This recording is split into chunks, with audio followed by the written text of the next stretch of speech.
Nicole and Tim, I'd like to thank you for all being here this afternoon, for making the journey all the way to Bali, and for all the effort that it takes, not only to be part of this day, but to be part of their lives.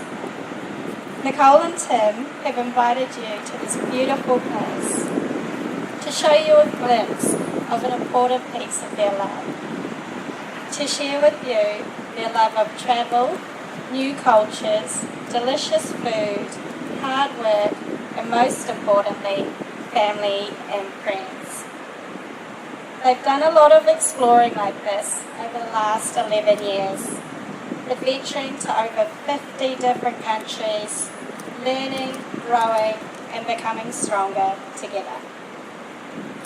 For those of you who do not know us, I'm Andrew, and that was my partner Annabelle. We met Tim and Nicole in Hamilton when they were at university, and we were lucky enough to live with them during their time in London. Nicole and Tim asked us to officiate their wedding ceremony today, and we were humbled and grateful to be able to do this. We were taken aback when they first asked. Not to mention that Nicole said, "Would you carry us at the wedding?" Well, that's what we thought she said. Once they explained that we were actually marrying them, we both agreed it was very much their style, not following a single tradition or a typical format, instead doing things in their own way. This ceremony is reflective of their personalities, both being fiercely independent, unique individuals who see their relationship as a life partnership. One that's becoming stronger as they take this big step, declaring their love in front of their closest family and friends.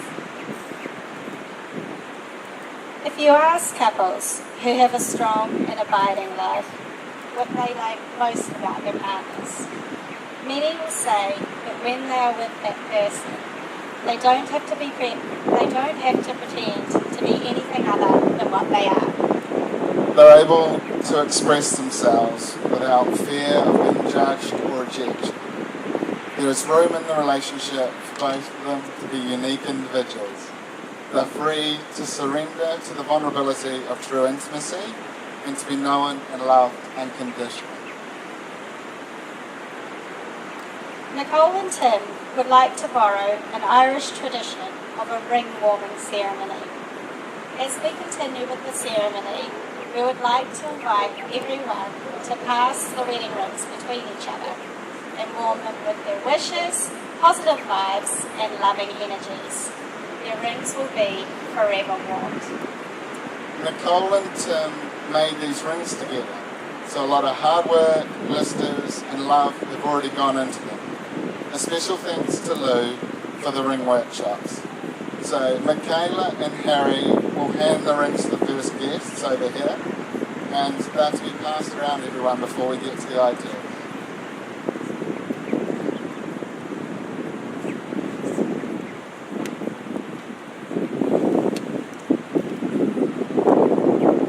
So while they're being passed around, we've got our first reading.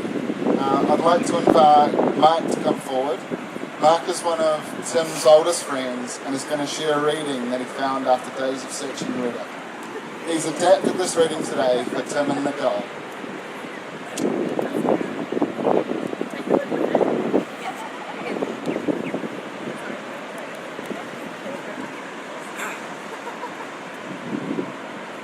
This is called Love Monkey by Edward Monk and me. It was once custom that every monkey would carve for himself a wooden heart, and the heart that Love Monkey carved was the most beautiful of all. Its contours were soft and rounded, like an ancient pebble sculpted by the oceans. Its surface was smooth and shiny like liquid salt, and it shone as bright as a powerful New Zealand sun. Take your heart wherever you go, said his teacher. Nurture it as a mother nurtures his newborn baby. For when you want to give yourself fully, your heart is the only true gift you have. That night, Love Monkey had a dream. He dreamt of a monkey whose smile lit up his soul like sunshine. He held out his heart to her, so radiant, so splendid, and so She took him in his arms, and he felt truly, perfectly at peace. When Love Monkey awoke, he resolved that, from that day forward, he would search for his dream monkey until he could stand before her and give to her his perfect heart. He travelled through the mountain and climbed over the calm ice. He trekked across frosty fields and surfed many swells. Love Monkey looked after his heart as best he could, but the storms he endured on his travels chipped away at the surface, and each new adventure reshaped him.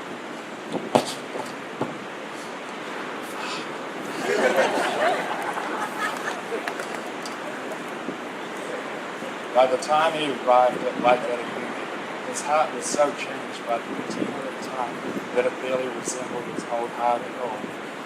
And then he saw her, standing before him, as radiant and as beautiful as the sunshine was his dream monkey. At first he could not speak, but then from somewhere deep inside of him he found a voice.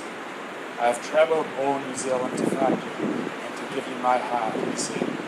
"But now that I'm finally with you, I see how foolish I have been. You are so beautiful, so perfect.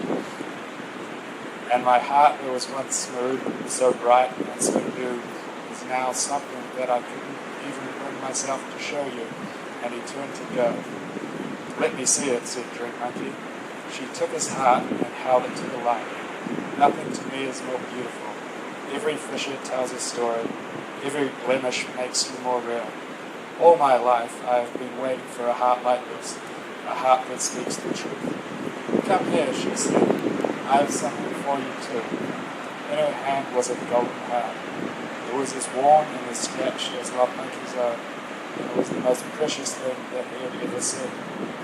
Love Monkey put his arms around her, and they held each other for a long, long time. "I shall treasure this heart for as long as I live," said Dream Monkey, running her fingers over its wrinkled surface. They looked into each other's eyes, and feeling joy of truth in their souls for the first time, they began to smile. And now they stand together in front of us, still holding each other's hearts in their warm hands, lifting to the light and smiling, always smiling.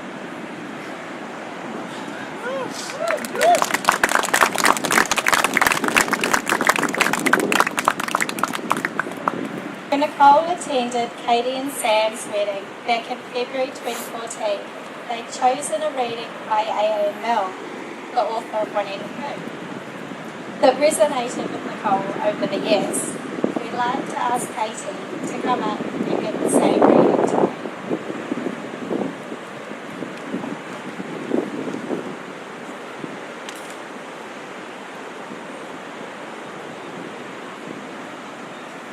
A soulmate is someone who has locks that fit our keys and keys to fit our locks. When we feel safe enough to open the locks, our truest selves step out and we can be completely and honestly who we are. We can be loved for who we are and not for who we're pretending to be.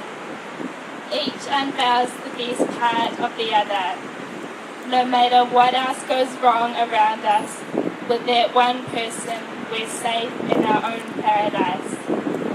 Our soulmate is someone who shares our deepest longings, our sense of direction.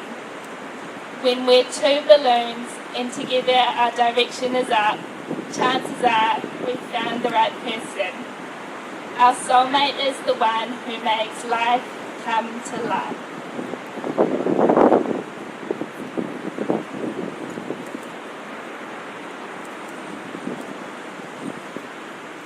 Thank you, Katie. So we're nearing the time of the formal part, the I do's. So we'll need the rings back shortly. We've got about 6 people to go. So whilst the rings are being passed around those last few hands, in true Nicole style, we'll share some facts about wedding rings. It is commonly believed that the first examples of wedding rings were found in ancient Egypt. Relics dating from 6,000 years ago show evidence of the exchange of braided rings of hemp or reeds between spouses. Ancient Egypt considered the circle to be a symbol of eternity. And the rings serve to signify the perpetual love of the spouses. This was also the origin of wearing the wedding ring on the ring finger of the left hand, because the ancient Egyptians believed that this finger enclosed a special vein that was connected directly to the heart. So once they're done, Harry will get you to look after those until we need them coming back. So now on to the serious part of the ceremony, the I-do's.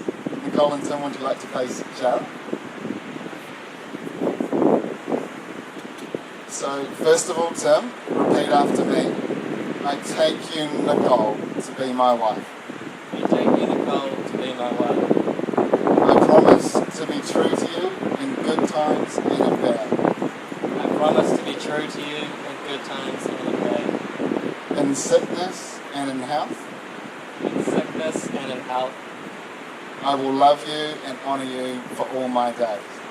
I will love you and honour you for all my days. Oh, please repeat after me. I take you, Tim, to be my husband. I take you, Tim, to be my husband. I promise to be true to you in good times and in bad, I promise to be true to you in good times and in bad. in sickness and in health. In sickness and in health. I will love and honour you for all my days. I will love and honour you for all my days. Now, Harry, can we grab those rings?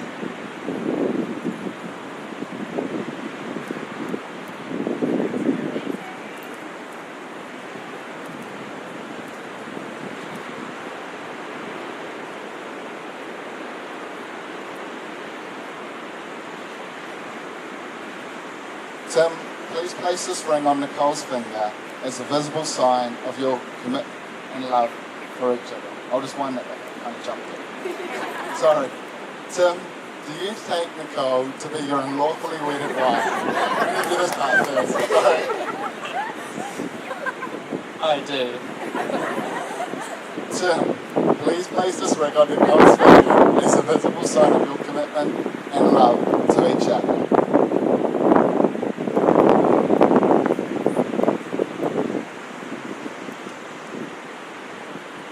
Nicole, do you take Tim to be your unlawfully wedded husband?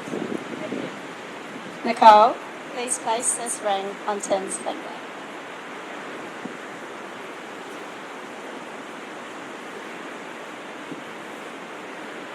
These rings mark the beginning of your journey together. Wear them proudly as a public display of the love you have for each other. Now that we've heard Tim and Nicole recite their vows, we'd like to get a we do from you, your family and friends. So please respond to the vows that Annabella is about to say with the words we do once she's finished.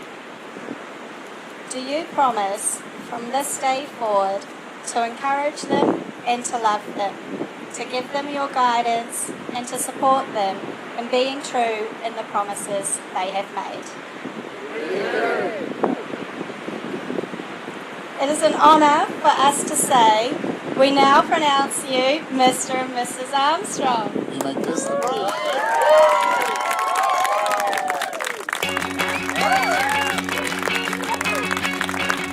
The best day of all is gonna be, it's gonna be, it's gonna be the best day of all.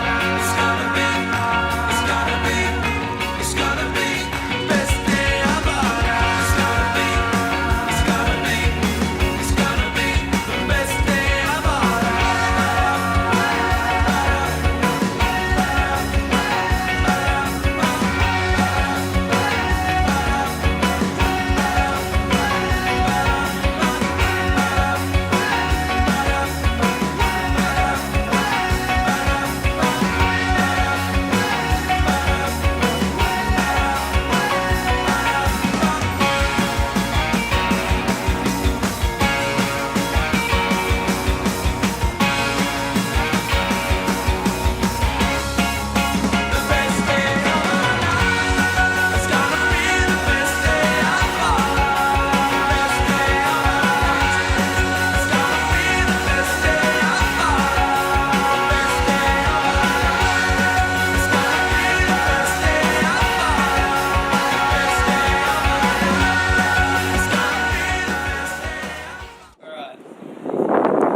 months ago, Nicole came home after a coffee with the girls and said, "Fuck it, you know what? Let's get married in Bali, and let's do it soon."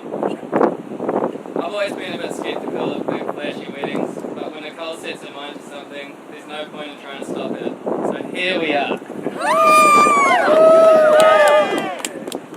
Even though we decided not to officially get married today, much to the confusion of my parents, this event signifies a very important moment in our relationship, as we declare our love in front of you guys, which I'm not going to lie is not an easy thing to do.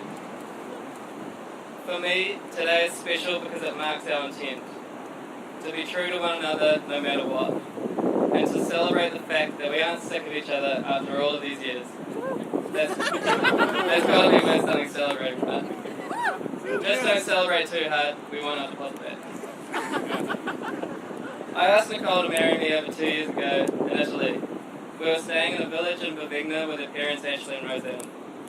The proposal was great, but didn't go without its hitches. Strangely, the night before, Nicole had a dream that I got down on one knee. We encountered a venomous snake on the road, which directly blocked our path from the hill. Nicole has, let's just say, a strong dislike for snakes. I thought my plan was falling apart, but we carried on. Eventually, we made it to a quiet little spot overlooking the village. We went through the adventure book I'd made, eventually getting to the end, where I'd written a note asking her to marry me. Now, over 2 years later, we are finally getting married. We're married now. When I proposed, I had no idea what our wedding would look like, but being here with all of you in this beautiful place makes me feel pretty damn lucky. So thank you all for being here and being a part of this day. Nicole is a pretty tough cookie. Nothing really rattles her. She's always keen to get involved in whatever new challenges I throw at her. Over the past few months, we've been training for a triathlon. Before we signed up, Nicole casually mentioned she was worried about swims. I told her she'd be fine. It was time for our first training swim at Kids. She jumped in and was barely keeping her head above the water as she attempted freestyle, so she wasn't fine at all. After many mouthfuls of seawater, a few tears, and months of sore legs, she stuck it out and smashed the try, going from borderline drowning to a pro at freestyle. That's my girl.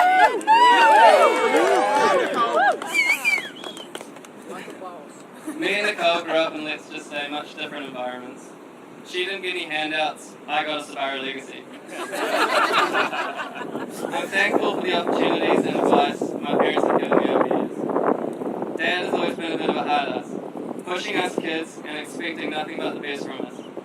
When we were younger, Dad would crank the same playlist every morning and play songs like "You're Simply the Best" from Tina Turner.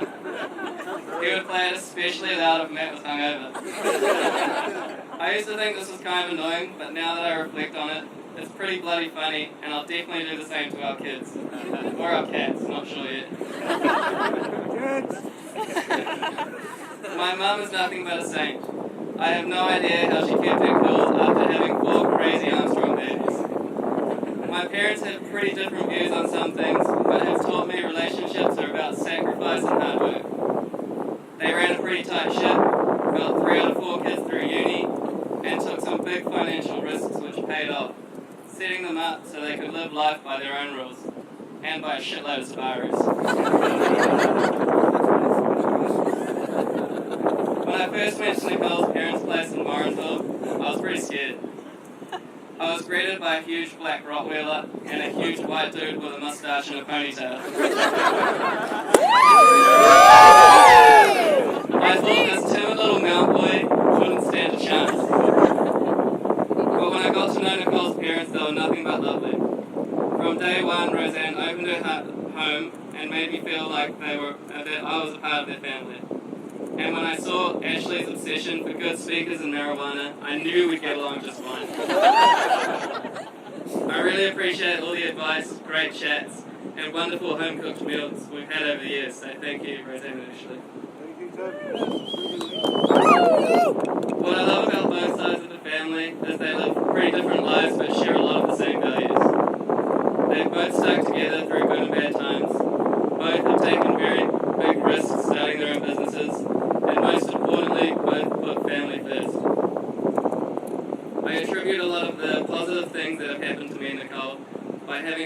strong and supportive family. And since leaving New Zealand, our friends have done the exact same for us. I think we're both pretty ordinary people living rather extraordinary lives, and I thank you, all of you, for being a part of this journey. Nicole, you're a strong force not to be reckoned with. You're funny, crazy smart, and smoking hot. You laugh at my lame jokes, support me in any new endeavour I drum up, and I feel so lucky to share this life with such a special person. So cheers to Nicole. Now I can drink. I'd like to thank everyone for making the journey across the world to be here in Bali for this very, very special day. We've had people from New Zealand, Vancouver, Calgary, London, everyone else in London, and everyone reads a quiet little yurt in Mongolia. And those that have been travelling the world for the last few months. We really do appreciate the time you've taken out of your busy lives to be here today. It really fills us with joy, so thank you so much. Weddings are weird things, really. They're made up of this old-fashioned tradition or ritual around trust, public acknowledgement, and proclamation. Today, Tim and I just did this, but in our own special way. Today, we wanted to publicly acknowledge and announce our love for each other and to celebrate this declaration with our nearest and dearest. Thanks hugely to Annabelle and Reeves for being our joint celebrants today. I'm glad. How are you guys? Yeah. And thanks, Annabelle. I'm glad you could marry us instead of carry us. So that went down well. Thanks to Mark and Katie for your lovely readings and words during the ceremony. They really mean a lot to us, so thank you so much. Thanks to Harry and Nosman for your expert ring bearing skills. And Michaela for for bringing the boys down. But you're such troopers. Thanks to Emily for being our Kaylee Master later tonight. She'll explain what it is. Be a little something a bit later. Viva! Thanks to Martin and Britta for capturing this day. Can't wait to see the little video that you put together, so thank you. Thanks to Nish for all the low-key snaps and proper snaps and all the other snaps that you've done throughout the day, so thank you so much, really appreciate it. But we also hope that you have been a guest today and not being any kind of official photographer in any capacity. Thanks to Mel. Where's Mel? Making sure everyone was where they were supposed to be today. We couldn't have done today without you, so thank you so much. Also, that was a bit loud, sorry. Also, a massive thanks for the wedding planning help and all the venues and prices that you sent over and all the hours that you saved me by trawling through the internet to find all the key places to go to in Bali for these types of things, so thank you so much. Leading on to that, big thanks to Brownie for kind of scoping this place out last year. Was on the list for Mel and Brownie's wedding last year. Didn't quite make the list, but it was amazing, so thank you so much. Theirs was beautiful in Nessa Morgan though. Thanks to Lou for your expert ring making skills and workshop you did for us to make these beautiful little rings we've got here today. Really appreciate it, thank you so much. Thanks for Michelle for helping out with the little bow ties and that we've got with the little kids around here made out of my dress. Thanks, Michelle. I just want to do a quick toast. Firstly, to my nan and granddad Hints that were married on this exact same day many moons ago. So here's to them. And secondly, to my sister Sarah and Chad who got together this day 11 years ago. So it's a pretty special day for us in the Wall family. So, to you. Gonna have a little drink for that. Bit rude not to.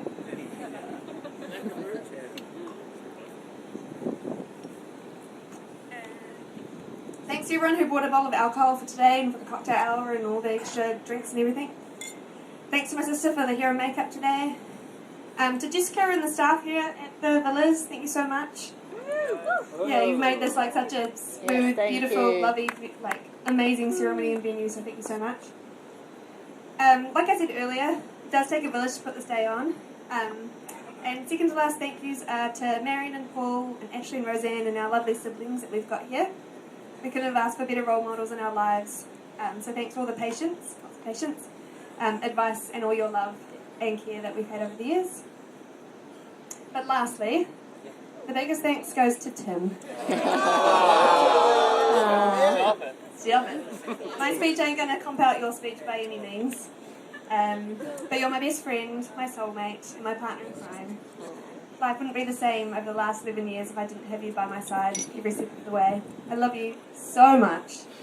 And just thank you so much for everything and all the years to come. And so we hope you're having a great time and enjoy the festivities tonight. Dinner's going to be served. There's no kind of seating or anything, so just kind of find a little spot somewhere, have some kai, and then free-flowing bintangs and wine and go nuts. And later we'll have a little bit of a little keg if it kind of works out. But if it doesn't really work out, we'll just play it by ear. We'll make it work.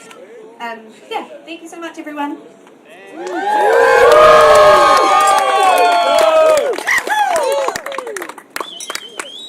Okay, hey everybody. Alright, so the style of tonight's speeches is just going to be a bit of an open mic, so if you've got anything to say, any little stories to share or whatever, then feel free to come on up and grab the mic. I'm going to kick it off with just a little toast. Firstly, I just want to say a massive thanks to Tim and Nicole for organising such a beautiful wedding and bringing us all to Bali. We're all so stoked to be here sharing this special day with you both. And Nicole, you are an amazing bride. And Tim, you've scrubbed up pretty well. Tasty. So the beginning of Tim and Nicole's love story is also where I met Tim and Nicole as fresh-faced 18-year-olds in Student Village. Although where I got to know them best was a few years later when I moved up to their flat in Auckland, the infamous Cromwell. Nicole and Tim are two of the most genuine, kind and caring people who are absolutely perfect for each other. You've got hearts of gold and I'm so lucky to have you both as such great friends. They say that you don't marry the person you can live with, you marry the person you can't live without, which is exactly what you two have done here today. And I wish you a lifetime of happiness. Let's all raise our glasses to toast to Mr. and Mrs. Armstrong.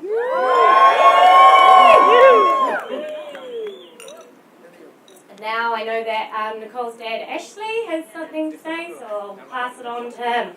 I mean, it's been a really enjoyable experience watching Nicole and Tim grow as individuals, their love for each other grow, and their commitment to each other grow. They've always been a strong couple, and they've always been very focused on themselves, what they need to achieve in life, and where they want to go in life. And it's been a real enjoyment as a father to watch that happen. So thanks, Tim, and welcome to the Wall family as much as that's appropriate.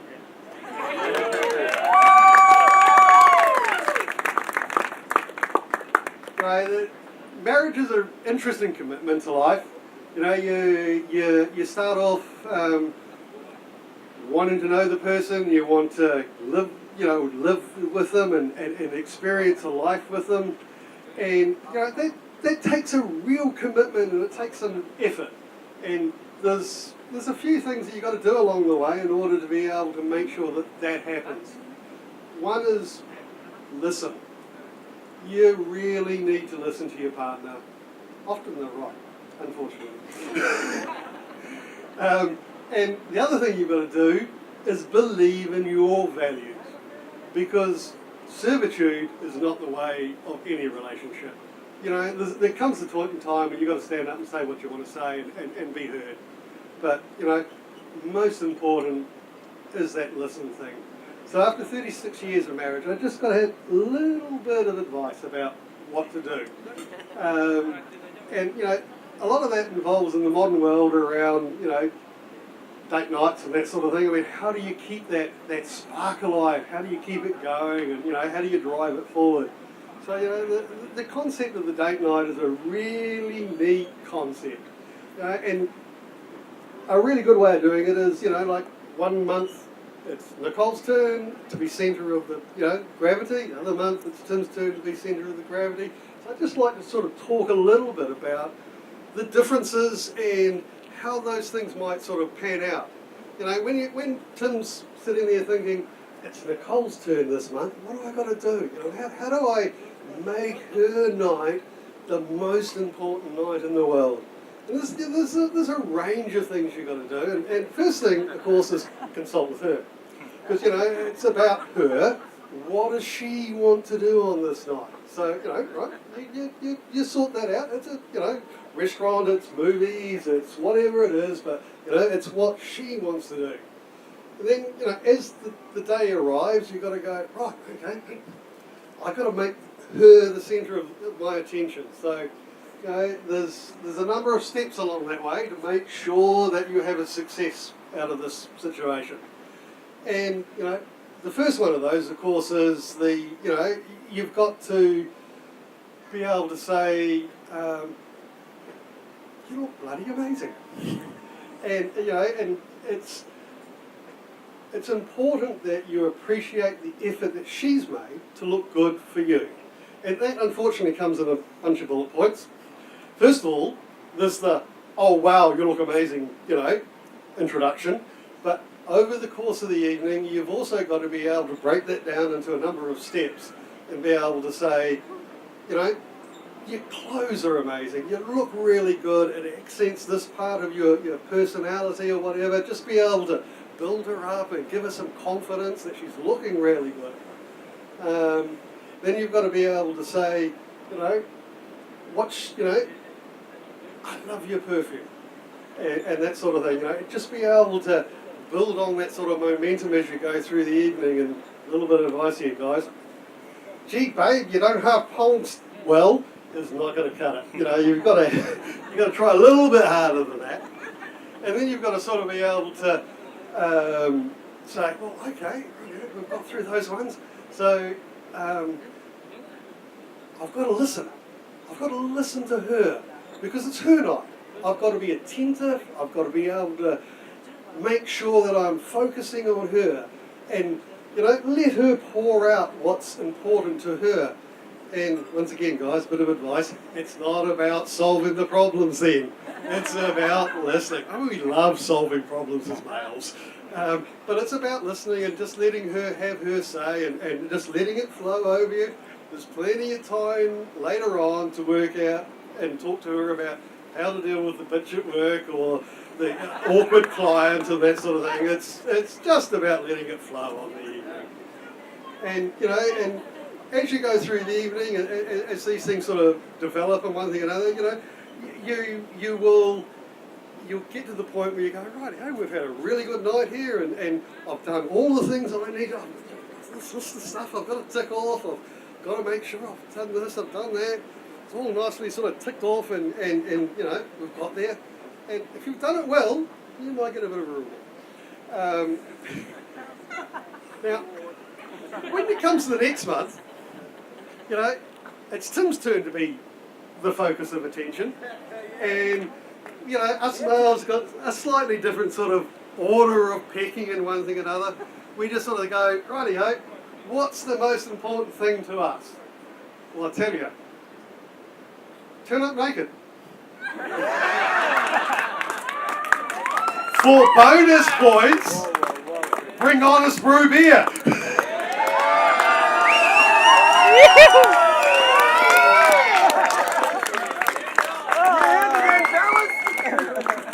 Welcome, Tim, and I hope you have lots of good date nights. Tim and Nick, we'd like to say how proud we are of you today. The choices that you both have made deserve a hearty accolade. You stick together, come what may, with great support along the way.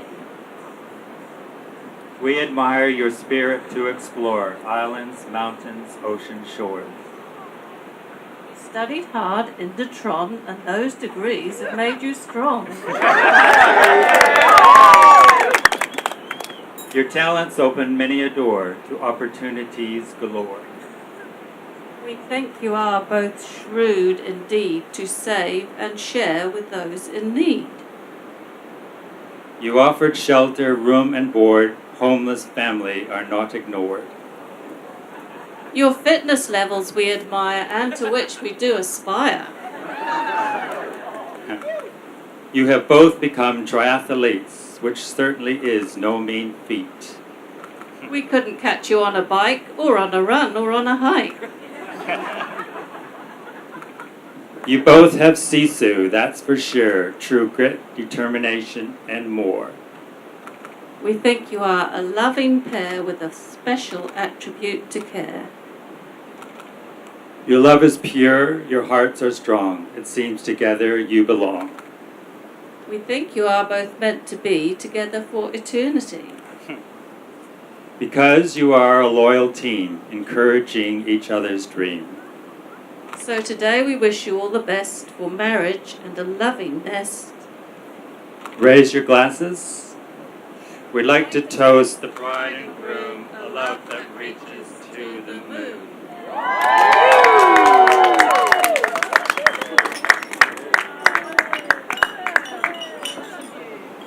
Kia ora, kia ora te whānau. I'm Uncle Dave, Tim's Uncle Dave, and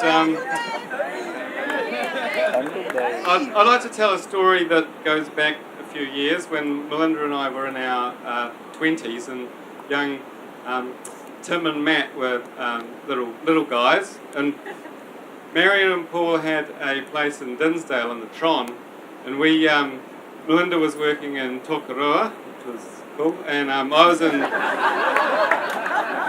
was working in Auckland at the time, and we used to meet together on Friday nights, and we'd come down and stay in the caravan in Dinsdale, and we thought we were being very clever. We'd come out late at night, and we'd sort of come in hoping to have a bit of a sleep in, and every time we went down, we'd hear at dawn this little boys going hee hee hee hee, and then the door would open, and we'd feign sleep, but then we'd hear more little boys giggling, and then the little fingers would be poking our eyelids open, so that we couldn't stay asleep anymore. But we thought it was great that you wanted to spend time with us.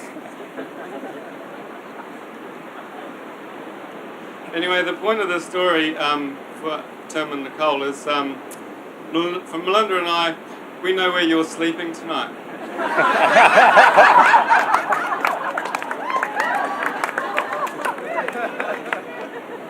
Anyway, you're an awesome couple, and Tim and Nicole.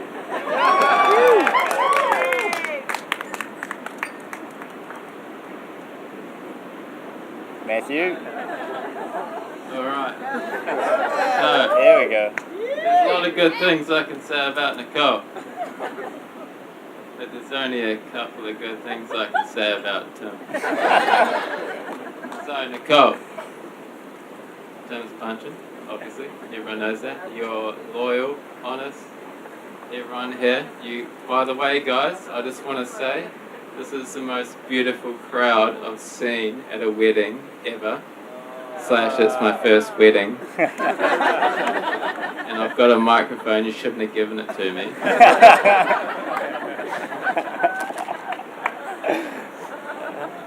But, you guys, you've done well. Bali. I want to go shredding tomorrow. Who's going to come with me?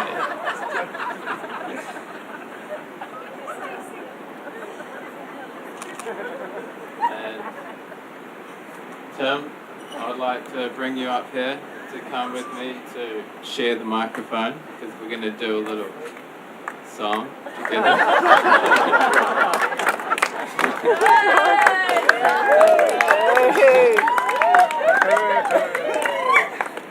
I'll defuse the bomb. Yeah,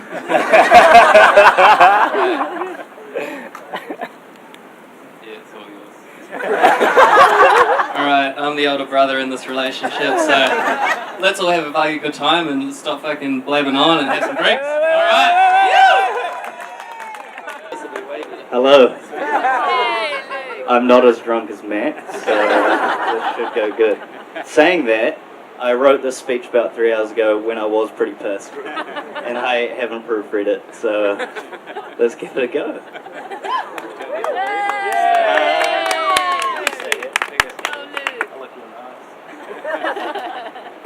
Alright, the first relationship I remember Tim in was, well before he met Nicole, was a gal named Sally. Tim liked Sally, but Sally did not like Tim. And she left him for someone from Taringa Boys. She did.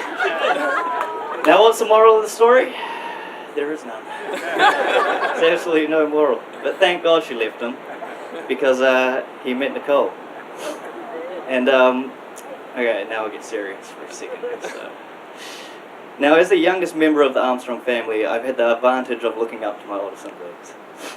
And one thing I've learned is always follow in Tim and Nicole's footsteps.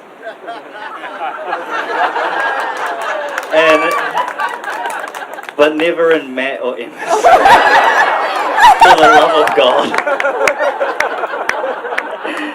No, but seriously, I've been looking up towards you two since you first got together, and I am so glad that Nicole's part of a dysfunctional Armstrong family, and I'm glad Sally is not. So, cheers to that. Very good. That's Mike. Kia ora koutou, thank you, Luke. Just stand here, you can all see me. Tim actually, a couple of weeks ago, asked if I would, Tom, everyone, hello, if I'd say a little something. He was a bit worried that, I'm not worried, but aware that maybe the speeches would be a bit lovey-dovey, and he wanted someone to temper that, but after Ashley's 7 steps of how to get laid, and DJ Khaled's fine performance here, I'm not too worried about that, but he did ask, what he said to me, he said, if it's okay, would you be able to get up and roast me and Nicole? Which, hopefully you all know what a roast is, but it was a pretty challenging task for me to think of what I could say for a couple who, you know, obviously with their relationship history being so repugnant and quite frankly atrocious, to try and find one bad thing to say was quite difficult, but I'll give it my best. And basically what I've decided to do is tell the truth of how I remember Tim and Nicole's relationship going. So this, in a sense, is a roast, but this is how I remember it happening in my memory. Timothy John Armstrong met Nicole Mad Dog Wall whilst he was working the door of a highly regarded Hamilton East establishment, Firecats, where she was employed as a talented and skilled performer named Madame Lepong. A young love soon blossomed, and they bonded over their mutual loves of kicking puppies in the face, collecting Nazi memorabilia, and being really racist in their spare time. And like any new love, there were early obstacles, but Tim managed to divorce his first wife, and Nicole, and she returned her full children to their 6 different fathers. But from afar, it was plain to see that these two were perfect for each other. Nicole helped Tim through a lot of his early addiction issues. And then Tim did for Nicole what is perhaps the greatest thing a man can do for a woman, in helping her clean up her drunken hit-and-run incident.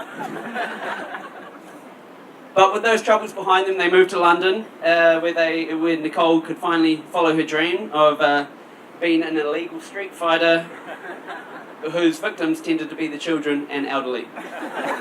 East London gangsters, whose craft beer supply business also doubles as Europe's largest heroin distribution ring. Sorry. But after a few years and 6 murders, brackets Nicole, they moved from London, taking with them nothing but happy memories and 3 out of 4 of the hepatitis. And of course, before they began their next adventure to Hastings Street, Vancouver, Tim finally realised, this is the woman I want to spend the rest of my life with. And Nicole said, if you don't stop seeing that bitch, I'll kill her. So instead, Tim proposed to Nicole, choosing the perfect, wonderful moment of when she accidentally got an onion ring caught on her finger whilst dumpster diving out the back of a BK. And that's the love we're here to celebrate today. I love that's so perfect, I had to make most of that up. Because that's the problem with Tim and Cole, is that they're actually both so perfect, and their love is so perfect that I couldn't find a single bad thing to say about you guys.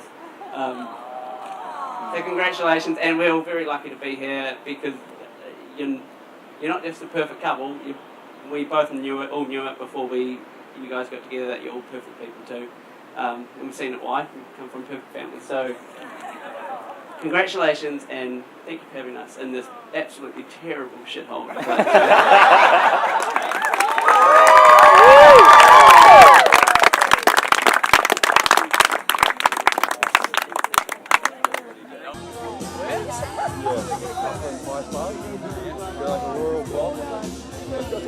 My mum got remarried there as well with my stepdad.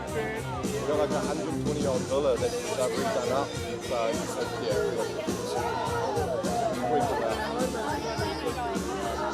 oh, even still I've done it all. So it's just the finest shit, like flowers, big things. Okay, everybody ready? Okay, go, go. Okay, go.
Wanna have fun?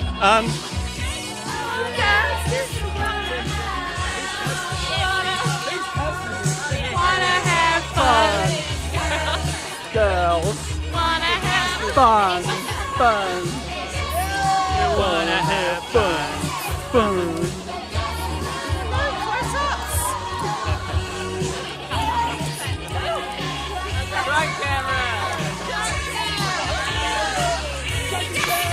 Drunk cam.